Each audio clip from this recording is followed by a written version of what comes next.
So, have you ever made gumbo with a dry roux? It takes a long time to bake and get it there.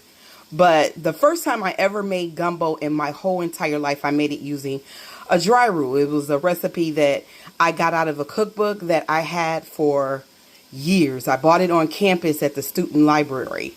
And it was one of those things that I lost in the fire that I still mourn to this day. I mean, this cookbook was exceptional. It was a piece of black culture, and it showed you how to do everything. There was a section for poultry, a section for beef. It told you how to go to the market and pick out the poultry, how to pick out the beef. It was desserts. It was hors d'oeuvres. It was just amazing. And then you had your standard recipes like gumbo. Well, I lost that cookbook and I started making my roux.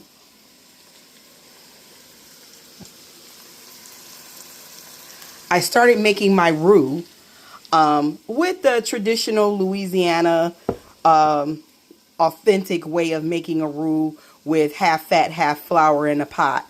Well, it was never better than that very first pot of gumbo I ever made. As you can see, I'm making chicken, sausage, and then I've got shrimp over there in my sink.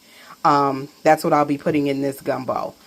And I never got that, recreated that taste. And I realized that that was what I was doing wrong. I was not using the dry roux that was in that recipe book called for. And this dry roux, not only is it healthier, but it gives you this exceptional nutty taste to your gumbo that there's just no recreating unless you recreate it.